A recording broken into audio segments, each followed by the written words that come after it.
तो प्यारे विद्यार्थियों, स्वागत है आप सबका एक और नए वीडियो में। प्यारे विद्यार्थियों, आज हम यहां से देखने वाले हैं आपकी वार्षिक परीक्षा कक्षा 11वीं का आपका हिंदी विषय का पूरा क्वेश्चन पेपर और इसका सॉल्यूशन। तो प्यारे विद्यार्थियों, आप लोग यहां से इसको देख सकते हो।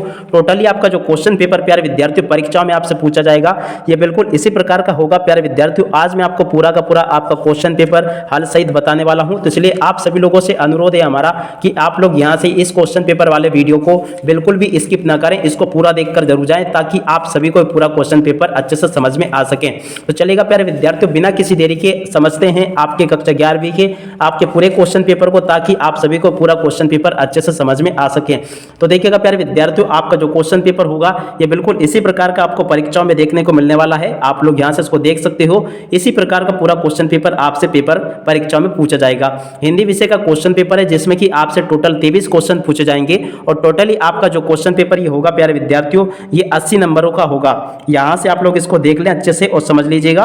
तो चलिएगा आप आगे बढ़ते हैं और समझते हैं। तो देखिएगा इस प्रकार से यहां पर आपको ये निर्देश देखने को मिलेंगे। आप सभी लोग यहां से निर्देशों को देख लें। प्रश्न नंबर 1, 2, 3, 4, 5 यहां पर ये सभी के सभी आपको क्रम से निर्देश दिए गए हैं। यहां पर लिखा है प्रश्न क्रमांक 1 से 5 तक वस्तुनिष्ठ प्रश्न हैं जिनके 1 गुणा 32 बराबर 32 अंक निर्धारित है।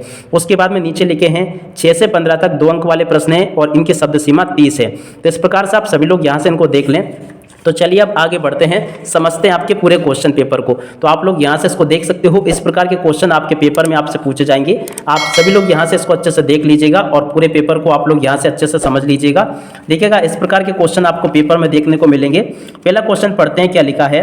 देखिएगा पहला क्वेश्चन दिया गया है, सही विकल्प चुनकर लिखिए। सही विकल्पों में पहला क्वेश्चन देखते हैं, नमक की गाड़ियां कहाँ जा रही थी। तो देखिएगा प्यारे विद्यार्थियों, इसका उत्तर आपका आ जाएगा कानपुर जा रही थी। उसके बाद में आगे बढ़ते हैं, प्रकृति के चितेरे कवि है कौन है, सुमित्रा नंदन पंत। उसके बाद में आगे बढ़ते हैं, क्या लिखा है, भरत मुनि द्वारा रचित ग्रंथ का नाम नाट्यशास्त्र हो जाएगा।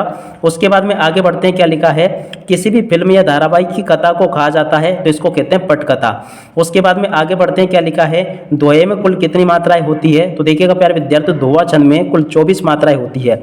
उसके बाद में आगे बढ़ते हैं, क्या लिखा है, निम्नलिखित में से कौन सा शब्द देशज है। तो देखिएगा लोटा जो शब्द होगा ये देशज होगा। इसके बाद में हम इधर आ जाते हैं, यहाँ से देखते हैं। तो देखिएगा इस प्रकार से आपसे यहाँ पर क्वेश्चन पूछे जाएंगे।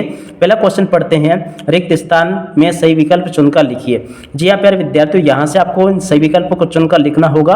पहला देखते हैं, मियाँ नसीरुद्दीन किस्म की रोटियां बनाने के लिए मशहूर थे। 56 किस्म की रोटियां बनाने के लिए मशहूर थे। इसके बाद में कबीर के अनुसार परमात्मा के हैं। तो देखिएगा इसमें आपको लिख लेना एक हैं। उसके बाद में आगे बढ़ते हैं, क्या लिखा है, संगीत के क्षेत्र में ले प्रकार की होती है। कितने प्रकार की होती है ले। तो देखिएगा प्यारे विद्यार्थियों, वैसे यहाँ पर 3 प्रकार की होती है, ये आप लोगों को लिख लेना है। और उसके बाद में आगे बढ़ते हैं, ऑल इंडिया रेडियो की स्थापना में हुई थी। कब हुई थी, 1936 में। इसके बाद में आगे बढ़ते हैं, क्या लिखा है, रस के अंग है। रस के कितने अंग है, तो यहाँ से आप लोगों को लिख लेना 4 अंग है। उसके बाद में हम आगे बढ़ते हैं, अगला क्वेश्चन देखते हैं, वे भाषा जिसमें राज्य के संदेश प्रसारित होते हैं कहलाते हैं। तो देखिएगा इसको कहते हैं राजभाषा। इसके बाद में साये में धूप दुष्यंत कुमार का संग्रह है। कौन सा, गजल संग्रह है। उसी के बीच में प्यारे विद्यार्थियों नीचे आपको क्वेश्चन नंबर 3 में जोड़ी देखने को मिलेगी। आप सभी लोग यहाँ से जोड़ी को देख लें। पहले नंबर की जोड़ी देखते हैं, गीत फरोश। इसकी जोड़ी का मिलान आपको कर लेना भवानी प्रसाद मिश्र से। भारत माता, इसकी जोड़ी का मिलान आपको कर लेना जवाहरलाल नेहरू से। इसके बाद में भारतीय कलाएँ, इसकी जोड़ी का मिलान आपको कर लेना संकलित। इसके बाद में भारत की पहली मूक फिल्म ये 1913 में आई थी और चौपाई में 16 मात्राएं होती है। आँख दिखाना, इसको डराना। तो इस प्रकार से आप लोग यहाँ से पूरा का पूरा जोड़ी मिलान कंप्लीट कर लेंगे। चलिएगा आगे बढ़ते हैं और आगे के पेपर को देखते हैं। तो देख लीजिएगा प्यारे विद्यार्थियों, आगे यहाँ पर आपको क्वेश्चन नंबर 4 में आपको इस प्रकार से एक वाक्य या एक शब्द में उत्तर देखने को मिलने वाले हैं। तो आप सभी लोग यहाँ से इनको अच्छे से देख लें और पूरा समझ लें। तो देखिएगा एक शब्द या एक वाक्य में उत्तर आपको किस प्रकार से पूरे कंप्लीट कर लेने हैं। पहला क्वेश्चन देखते हैं, मोहन के गुरु का नाम था। तो देखिए इनके गुरु का नाम था मास्टर त्रिलोक सिंह। उसके बाद में आगे बढ़ते हैं, घर की याद कविता में कौन किसको याद कर रहा है। तो देखिएगा घर की याद कविता में कवि भवानी प्रसाद मिश्र अपने घर को याद कर रहा है। और इसके बाद में अगला क्वेश्चन देखते हैं, क्या लिखा है, सबसे प्राचीन चित्रों के नमूने कहाँ मिलते हैं। तो अजंता और एलोरा की गुफाओं में मिलते हैं। उसके बाद में पटकथा किसे कहते हैं। तो किसी फिल्म या नाटक की कहानी को पटकथा कहते हैं। इसके बाद में श्रृंगार परक रचनाओं में कौन सा गुण होता है। तो इसमें माधुर्य गुण होता है। उसके बाद में आगे बढ़ते हैं। रचना के आधार पर वाक्य के कितने भेद माने जाते हैं? तो इसके 3 भेद माने जाते हैं। इसके बाद में आगे बढ़ते हैं। भारतेंदु युग के निबंधकार का नाम लिखिए। तो इनका निबंधकार का नाम है प्रताप नारायण मिश्र। इस प्रकार से आप लोग लिख लें। और इसी के नीचे यहाँ पर आपको क्वेश्चन नंबर 5 देखने को मिल रहा है, जिसमें कि आपसे सत्य असत्य पूछा गया है। सत्य असत्य में पहला क्वेश्चन, न्याय के मैदान में धर्म और धन के बीच युद्ध ठन गया। तो ये बिल्कुल सत्य हो जाएगा। किसान की गाय का नाम उजरी था, ये भी आपका सत्य हो जाएगा। गंभीर शास्त्रीय संगीत का स्थायी भाव है, तो ये भी सत्य होगा। संचार शब्द की उत्पत्ति 4 धातु से हुई है, ये भी सत्य होगा। संचारी भावों की संख्या 35 है, ये आपका असत्य है। मुहावरा अरबी भाषा का शब्द है, ये भी आपका सत्य है।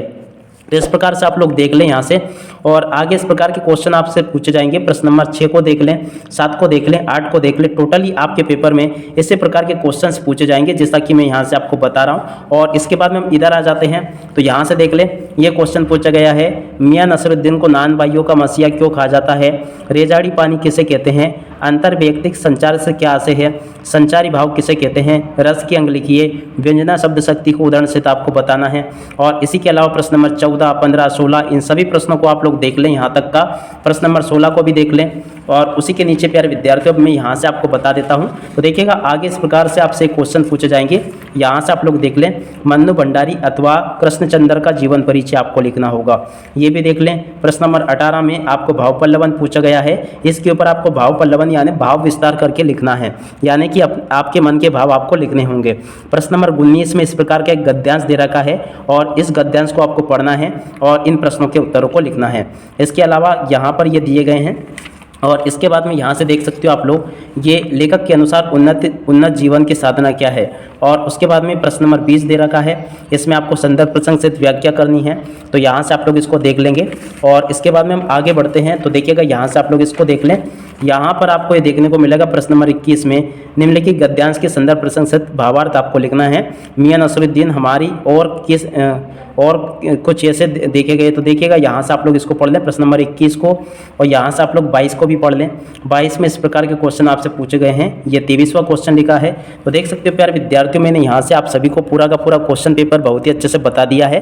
तो प्यारे विद्यार्थियों, ये वीडियो आपको कैसा लगा आप लोग हमें कमेंट करके जरूर बताइएगा। इसी के साथ में प्यारे विद्यार्थियों, इस वीडियो को यहीं पर समाप्त करते हैं। नमस्कार, जय हिंद, जय भारत।